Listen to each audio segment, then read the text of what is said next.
welcome back to our midweek edition of Good Morning North Coast. We have an exciting show awaiting you, so grab your coffee and enjoy the show with us. Just do a quick thank you to the beautiful Montagne, the Hair Shack and Pooza Water as our morning show sponsors. We appreciate all you do for us. Let's kick it off with the weather and surf report brought to you by Victory Surf.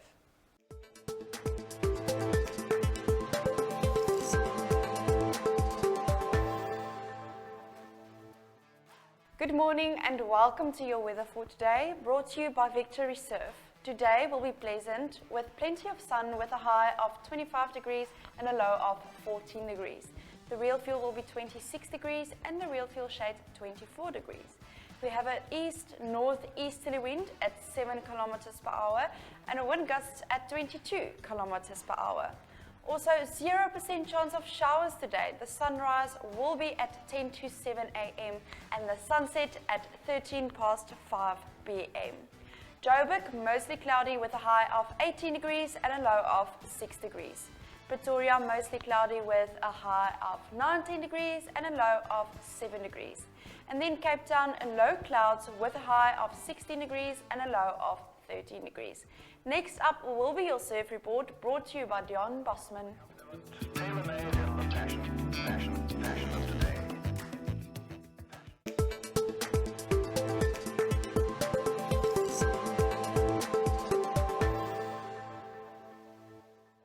Good morning, Ballito, and welcome to Wednesday morning's beach report and another classic day on the east coast of Africa with light variable winds all day long and 22-degree water temperature, or should I say air temperature, and about 19-degree water temperature. Beautiful beach day.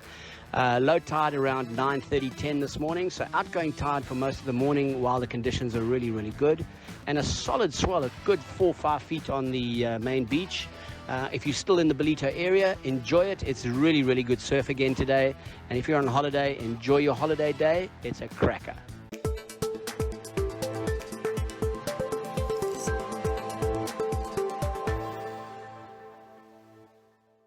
Welcome everyone, and we are ready for our daily dose of inspiration. We have Claudia Greenwood in studio. Welcome. Hi Zoe, thank you. Awesome. Thank you for coming as always. Yes, thank you. Lovely being here. Awesome. Now, what are we discussing today? Today's quite an interesting, controversial maybe topic. Okay. Surrendering control. Ooh. How many of us actually want to ever give up our control? That sounds very uncomfortable, I'll be honest. I think for most of us, because we're all trying to make something happen and we want a certain outcome for certain things. And, you know, there is a place for control. Clearly, if you're managing something and you need a certain outcome, or you're managing a process or need to guide people, some sort of guided control is very important. Yes. When it becomes a problem is when we want to control the outcome of certain things that doesn't just involve us. It's not just our likes or dislikes or our opinion. And this applies to different facets of our lives. Okay, so it's like, you know, whether it's in relationships, with parents and children, husbands and wives. It could be in a work environment. We all of us have some level of wanting to control.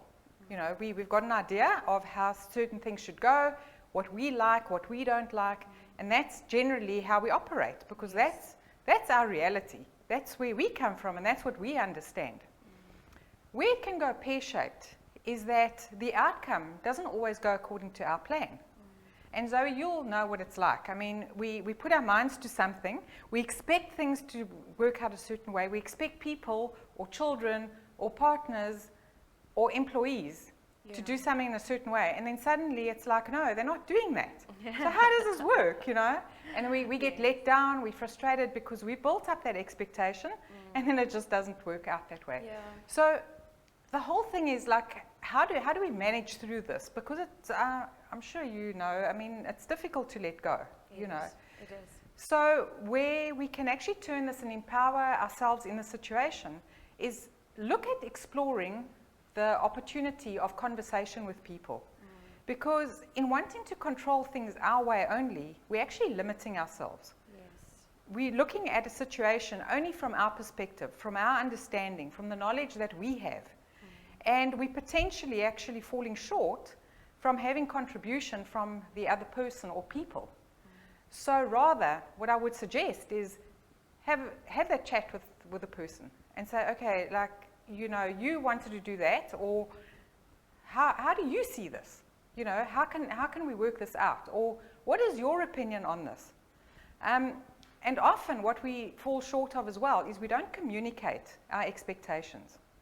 So we feel like the person's not coming through for us, or they haven't done their part, but very often they don't know what their part was. What was our expectation? So we fall short on communication. That's something that we need to be mindful of.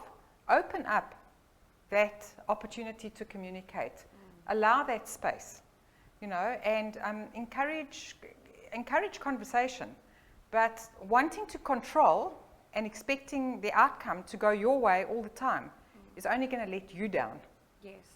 Yes, I can understand that. Because like from even as a parent's perspective, of small children, like you want to control the situation to protect them, but you've got like a toddler, for instance, they just do their own thing. They don't listen. You can't reason with a 2-year-old, so they just go. And then, you know, you've done the best that you can. So it's one of those situations where how far do you push it to try and control the situation?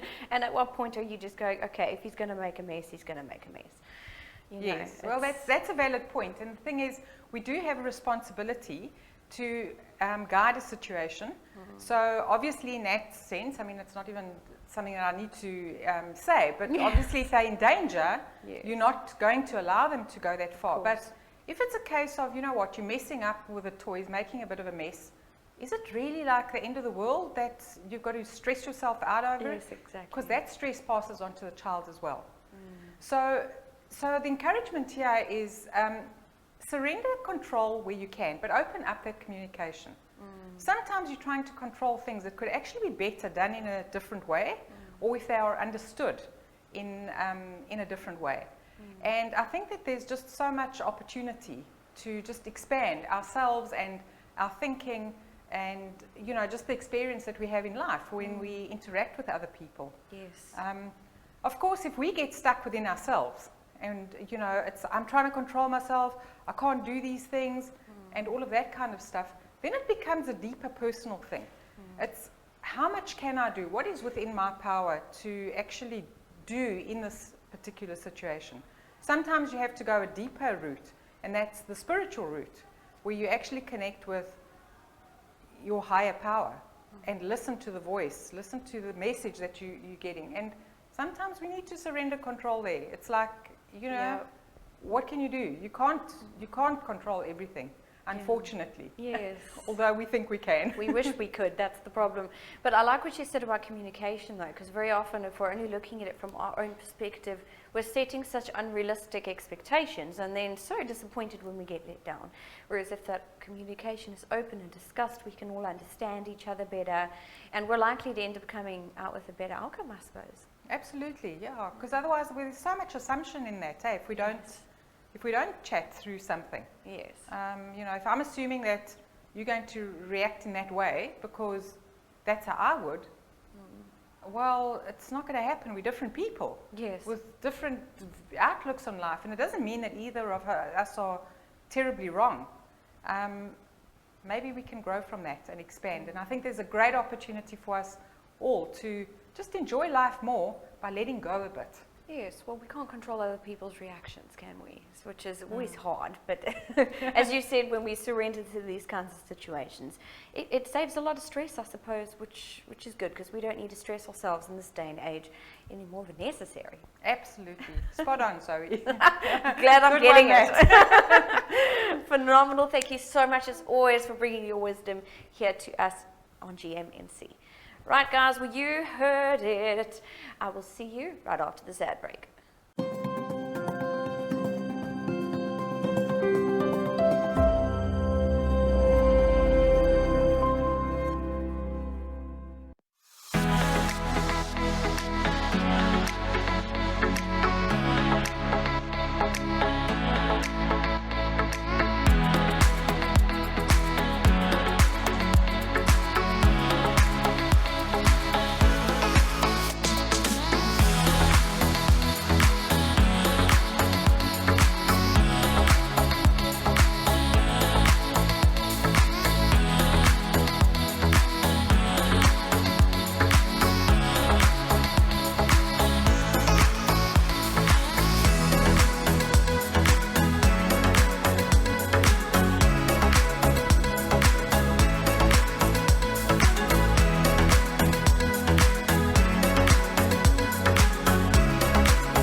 geheim asseblief om in rus te vaar.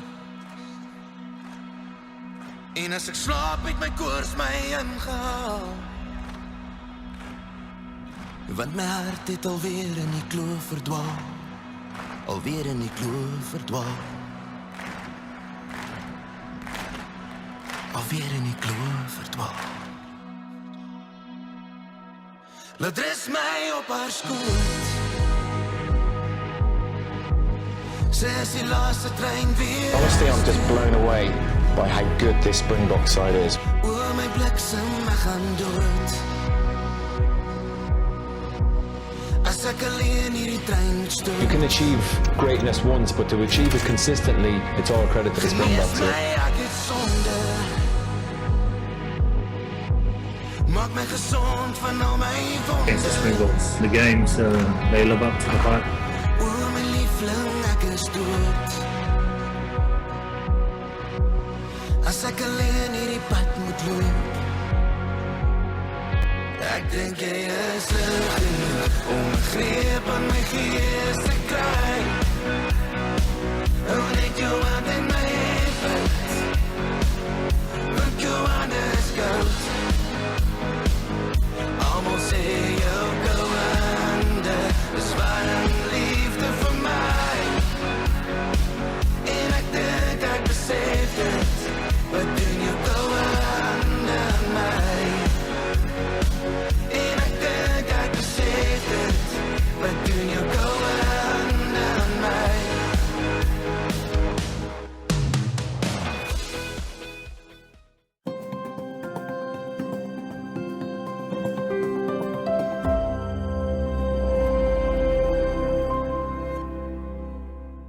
Welcome back, everyone. We are sitting with one of our regulars and favorites, Neville from Ndlondlo Reptile Park. Welcome back, my dear. How's it, Zaz? You well? I'm fantastic, and you? Always good, always good. Phenomenal. We always love having you here. And I see you've got some goodies with you here today. Yeah. Super stoked to hear all about that. What have you got for us today? Well, I brought on 2 items, but I want to start with snacks because that's obviously where we're at. Is more than anything else is snacks.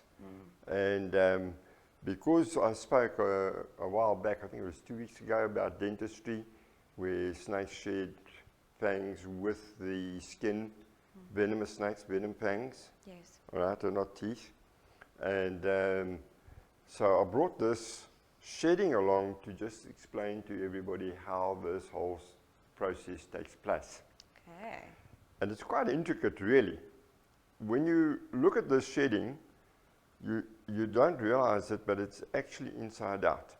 Oh. You can see the eye caps there, Yes. and you can see the eye caps. If you were closer, you'd possibly see that the eye caps are actually indented to the inside and not to the outside, like it would have been if it had been the right way around. Yes.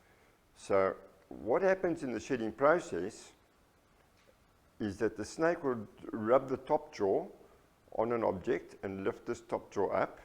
It will fold back. You'll do the same on the bottom jaw, and that would fold back. And then you hook up either corner of the jaw on something and then start to just free the corners and pull it back.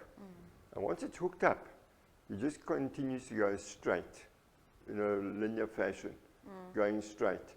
And the rib movement of it walking out would loosen the skin up, and it would be coming off inside out, like the long socks. Now it's turned Yes, back, like the long socks. and it comes off. Okay, does this take a while?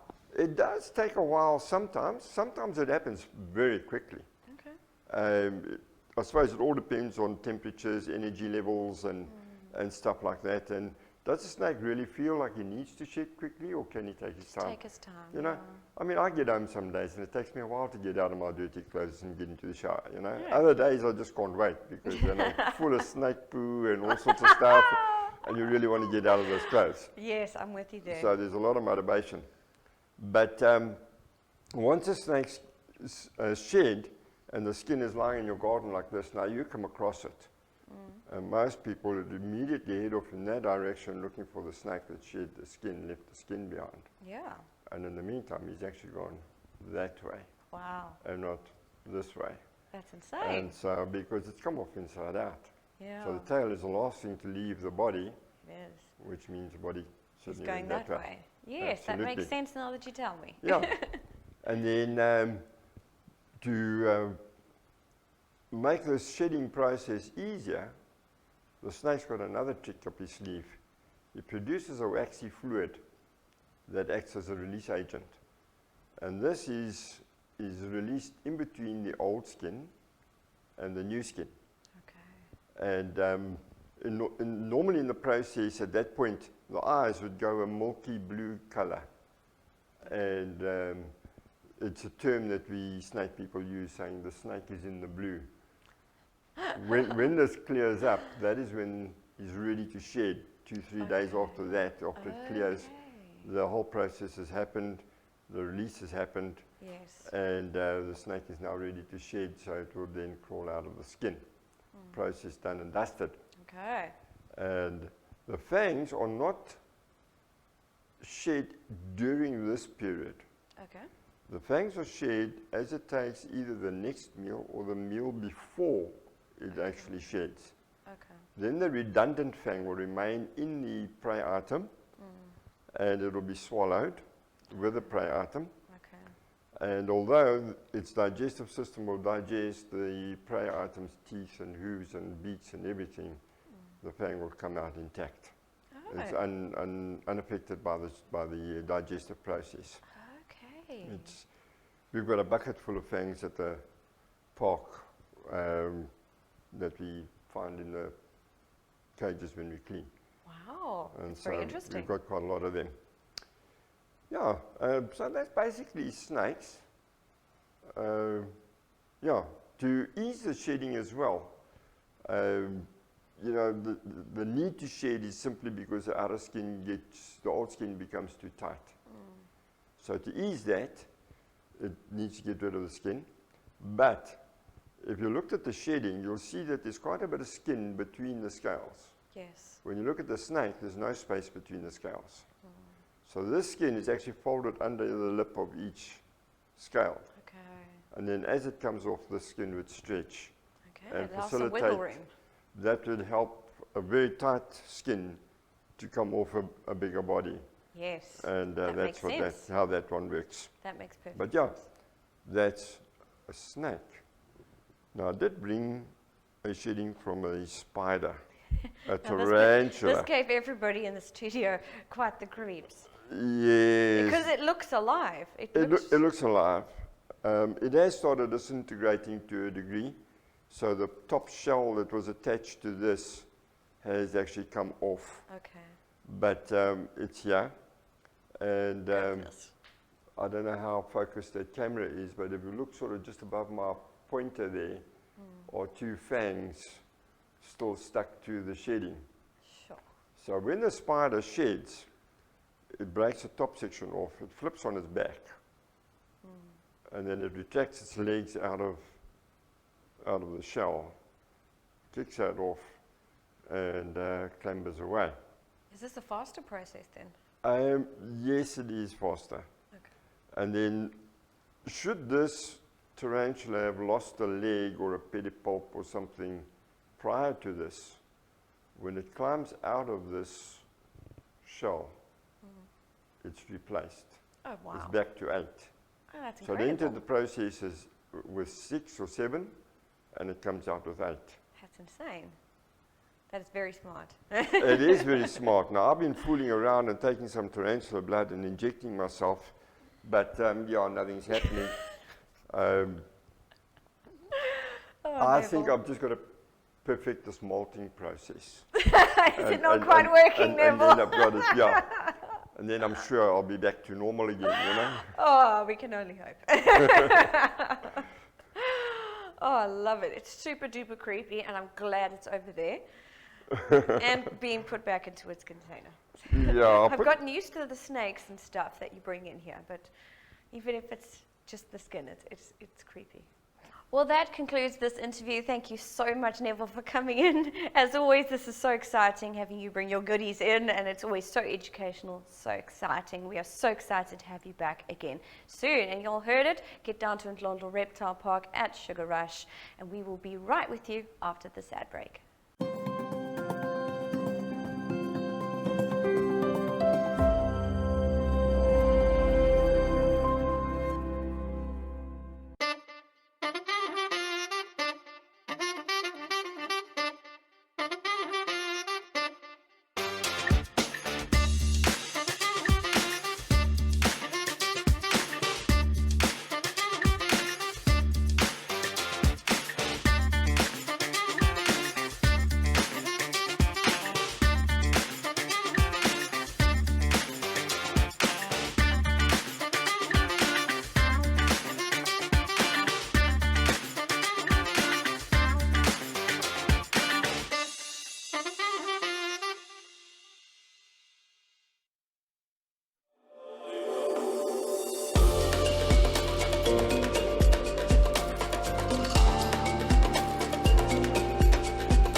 Welcome back, my friends, and we are sitting here with Ollof Vorster from Ballito Mobi Skim. Did I say that right? It's correct. Close Thank enough. you, Zoe. I'm so proud of myself.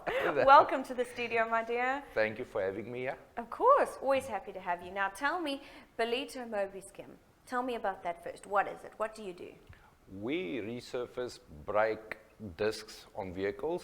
We've got a specialized machine to resurface the discs for the vehicles. Okay. Okay, So we awesome. started off mobile, and we Ooh. started a shop about a month ago Okay. where we specialize just in brakes. Okay, you say you started mobile. How long ago was this? It's about 2 years. Oh, wow, how and exciting. we started in lockdown. I was just going to say, the That's it, timing ja, could not and have been great. Not at all, but it was actually a very good move to start in that time. Yes. It gave us time to get our head into what we wanted to do. Yes, exactly. And if anyone can survive starting a business in 2020, then Yeah.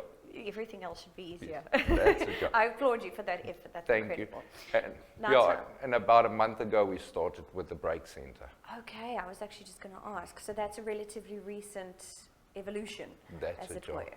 Okay, phenomenal. Now, at this shop, as you call it, how many people are there? Is there staff? What's the setup look like? We've got 2 more technicians that works there, and me, I'm qualified as a technician. Okay. And yeah, That's phenomenal. With these qualifications, is that involved? It sounds very interesting. I'm qualified in the motor trade, so one of my tests was to work on brakes. Okay. Okay, so you picked your favorite thing in terms That's of a cars. job. I love it. I absolutely love it. Now let's go back a little bit in time. You seem to have an interest in cars, if I'm not mistaken. What, like growing up through your childhood, what led you in that direction? Where did that passion? Since I was 14 years old, some of my mates were racing drivers Ooh. from school. Yeah. Oh wow, that's exciting. And always hanging out with them, and Yes. started to get into that kind of hobby. A Yes. petrol head. Yes, that's exciting. Yeah. Wow, what an interesting environment to be in, though. And That's that's what it. got you into wanting to get to know the internal workings of vehicles and Cars, yeah. and having those brakes working, especially in that atmosphere, is Very, very crucial, yeah. very crucial on Yeah. the track, but also just on a normal day-to-day basis on the roads. That's it, yeah. That's phenomenal. How exciting! And this shop itself, where is it? We're based in Ballito, in the industrial area. Okay. We're right next to Maryke Bullet in Quasi Park, Yes. and yes, we're there at unit number 10. So you've got the shop here in Ballito. Yeah. in terms of people who want to get a hold of you online, do you have any platforms online that people can keep track We've got of a you? Facebook and we've also got the WhatsApp. So let's get into more of the detail about this. You're talking about, skimming brakes. Yes, ma'am. I obviously know quite literally nothing about this. Can you educate me? So your brakes works with friction. So that's how it stops the vehicle. So with this friction taking place, there's wear on the discs. So what we do is we resurface those discs. Also, it gets extremely hot on those discs, from that friction. Yes. So sometimes, just a little bit of water on that will make it that it warps. Yes. And you get this excessive vibration on the steering wheel and pedal. So now we've got this machine that you put it on and it cuts it and it makes it perfectly, where it resurfaces that part that's getting the friction on. Okay, now this machine itself sounds technical, like It what is. goes into it. It is. We don't work in centimeters or meters. We work in microns. Oh, wow. So you work in thousands of a millimeter when you take, some of the So material it has off. to be just perfect. 100%, yeah. And then Wow. you've got a minimum thickness, that the disc is supposed to be. So you can't go below that because then it's dangerous. I can imagine. So it can be resurfaced, and you don't need to replace it. So that's where you come in and you save that money of replacing those discs.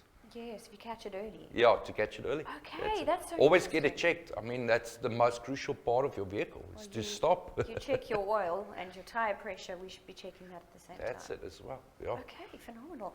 And for people like myself who obviously might not see the signs well until, the car's like on the side of the road, how would we be able to actually see the signs soon so that we can have that early intervention before things go? I'll say with each service that you take your vehicle to get it inspected. I mean, again, on the bad way, there is also a minimum requirement. Okay. So that you can catch that early before it costs you thousands and thousands of rands. So it's a money saver. Yeah, it is. Yeah. That's what people like to hear. That's what I like to hear. And a lifesaver. I mean, your brakes is Yes. very crucial. It's a Yes. very crucial part of your vehicle. Yeah, so it's not something we should be taking any shortcuts on, of course. Exactly. Yeah. That's awesome. Yeah. That's phenomenal. How interesting. Absolutely love it. So we'll, you said before about the vibrations. I always thought that had more to do with your alignment, but we should actually be educating ourselves and being more aware that this could be something related to our brakes. 'Cause That's it. I've been thinking about that now, that happens quite often, and I'm like, oh, my alignment's out, thinking I know what I'm talking about. And that's the thing, is you think it's maybe the balancing on the wheels or balancing on the Yes. the wheel side, but actually, yeah, it can be your brake rotors as well. You see, I didn't know that. Yeah. Going over the speed of 100 kilometers an hour, you can start feeling it. Yes. And when you want to apply the brake, it feels very like spongy type. It doesn't want to stop, and you get that vibration. Yes, and that's when it's a little bit of a shock moment. Yeah. You're like, oh my gosh, am I actually going to stop? I've had that moment a few times over the years. So just send the cars for the service, guys. It'll be just safe. 100%. Yeah. That's so phenomenal. Thank you so much for educating us. It's been such an interesting conversation. And everybody, that is Ballito, Mobi, Skim, and you're right here in Ballito. And rather, guys, just get it checked. Rather be safe than sorry. They know what they're doing. They've got the right machinery. They've got all the know-how that they need. So stick around, everyone, and we will see you right after this ad break.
Welcome back to GMNC. Up next, we're talking to Maryke from Music Unlimited, and it's not just about music, it's about some rugby as well. Welcome, Maryke. How are you doing? I'm well, thanks, Mandy, and thanks for having me. Absolute pleasure. Maryke, tell us a bit about your background and Music Unlimited.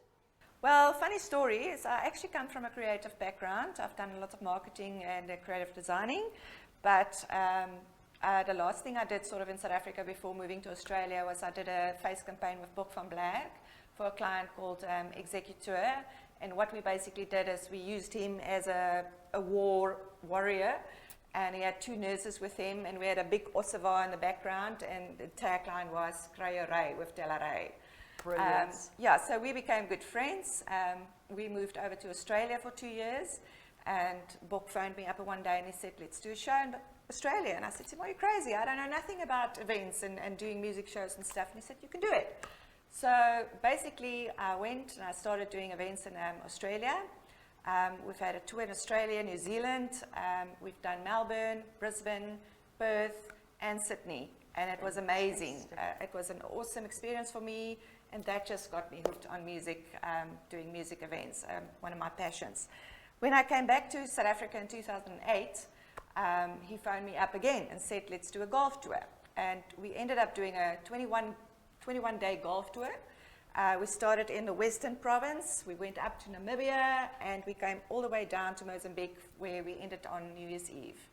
I've got aged 10 years, but still have the same husband. Excellent. And it was golf during the day and music at night, I presume? Golf during the day, music at night, and traveling from one place to the next for 21 days. So Wow. it was hectic, but it was awesome. And obviously from there, things just picked up. We did another tour, another golf tour 2 years later. We had Samsung involved as a sponsor. I've worked with Bluebells, Life Healthcare, Jacaranda, Groot FM, Wow. all those guys. So yeah, and we've also done the first thing that I've actually done before the golf tour was the Gooi Anker cruise, Yes. which was an amazing experience. We've had Steve Hoffman on the boat, many. There was probably about 10 artists. Book was one of them, Steve was one of them, Lihani was one of them, and it was just music, cruising, Wow. amazing. Got Yeah. to do one of those again in the near future? Yes, definitely. Excellent. So that brings us to the 16th of July here at Montagne, where South Africa is also playing rugby on that day. And we've got Juan Boucher. So tell us a little bit more about Juan, about what's happening on the 16th of July. So Juan Boucher is a multi-gold and platinum award winner. He is amazing. If you go to YouTube, you'll find his music all over the place. He is brilliant. So what we've done is we've tried to do some things differently. We've had Bok here twice. It was sold out. We've had Rian Bernardi. And obviously working with rugby guys, the Bluebells previously, I thought, why don't we combine it? So people can come watch rugby, put on their rugby jerseys, and then we have an amazing show afterwards. Excellent. And it's obviously family friendly because La Montagne's a family resort. Definitely. You can bring your teenagers. There's enough people here to look after them, and they can go home safely. Excellent. How do people get tickets? How much does it cost? You can go to iTickets right here, itickets.co.za. The tickets is 200 Rand per person, or you can just go to musicunlimited.co.za, and there's a direct link with all the events coming up as well. And you can just click and it will take you straight to our tickets website. Excellent. Well, we can't wait to have everybody at La Montagne on the 16th of July, and obviously Juan Boucher, who's incredibly well known. What other artists are you working with, for the rest of the year, who we can expect to see here in Ballito and maybe even into next year? Yeah, for this year, we still have Apple coming up, Jane Lihani, Steve Hoffman is coming down, and Brendan Piper. And then for next year, we're looking at Rowan de Toy, and then obviously Elvis Blue and a couple of others. Wow, exciting times. Having events back and music back, it's what feeds the soul at the end of the day.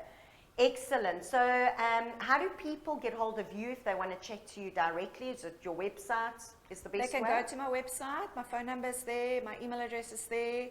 And they can just either WhatsApp me or give me a call and we can chat. Excellent. Thank you so much for joining us. Can't wait to see you again on the 16th of July. Going to be wearing my Springbok jersey. and look forward to seeing all our viewers out there who are based in Ballito or coming to Ballito on holiday. We look forward to seeing you then. Just wanted to say thanks to all our sponsors. Ballito TV, thanks to you guys for bringing me up here and for supporting me. Then Salt Rock Sands accommodation, they're sponsoring all my artists. We've got EXP Real Estate and CMH, the Nissan and Suzuki brands coming up. And then obviously thanks to Montagne for hosting the event. Wonderful. It's great that local community members and business owners are jumping on board with this as well. Thanks once again for joining us. Thanks for having me. And to our viewers, we'll be back after this short break.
So, you know, everybody involved in the build, it's so important to be spot on when it comes to these things, and to have your marriage counsellor and your marriage counselling certificate and your psychology degree in place. Absolutely. Yeah, look, also what helps is working with the team that we do, because, you know, with a finishing project, I mean, if we look at it'll encompass a bathroom or kitchen renovation, you know, where we have to work with plumbers, electricians, and a cupboard or kitchen installer. So having the guys that we work with and have worked with for so many years, I mean, the kitchen installer that we work with, we've done over 400 projects with them, you know, and the plumber and electrician that we've used for years and years, you know, so there's an understanding between us. We look out for each other, you know. If I hit someone's plumbing pipe or what have you, the plumber will come and sort it out, but if he goes and messes up some plaster, then I'll go patch it up. So there's a good, you've got that bit good of work cohesion, ethic as well, which is so important. So you each know how the other one works. Yes. I think that's a way better idea than getting Tom from this side, Harry from that side, who have never worked together and don't necessarily speak the same language, let alone the client's language. Yes. Yeah, and I mean, again, on the staff that we employ across, I mean, not only finishing, but across the other companies, we don't have a high turnaround of staff. The guys have been with us for years and years and years, and I just hope that it's contest to us, you know, doing a good thing, you know, and if we're enjoying ourselves and certainly believe that we're doing a good thing, then, and that's why the employees are happy and there's no issue, you know. Yes, like every company, you've got your little bumps that you need to get over, but we deal with those. So we've just recently finished off a project now, which I'm sure we'll get some footage and a little walkthrough at a later stage, and it'll be really good to showcase, you know, what we can do and how we sort of take this part of the project so seriously. Thank you so much, Jason. Really informative and just a great understanding of the finishing process for our viewers. Coming up on our Chapman Building segment next week, we'll be continuing with today's topic.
much to all of our guests, our viewers, sponsors for making Good Morning North Coast possible. We hope that you enjoyed the show with us.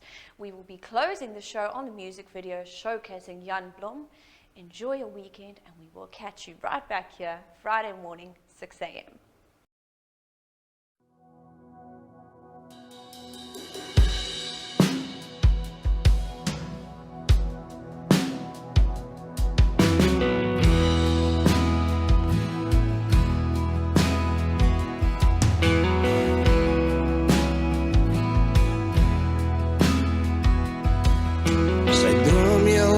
Van allerlei dingen.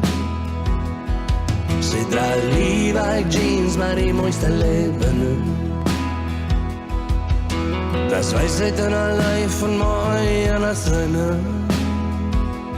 Ze draagt Levi jeans, zoals heilige linnen. Ze kan niet op water lopen, maar het is oké met mij. Zij houdt niet van bloemen plukken. Zij houdt te veel van hoe dat lijkt. En die schepen rijden voorbij. Oh, Jeffrey's bij. Zij droom heel nacht van allerlei dingen. Van Levi jeans en gouden ringen. Dat wijst niet in haar lijf van mooi en haar zinnen. Levi jeans is heilige linnen. Ze kan niet op water lopen, maar het is oké met mij. Zij houdt niet van bloemen plukken. Zij houdt te veel van hoe dat lijkt. En die schepen rijden voorbij. Oh, Jeffrey's bij.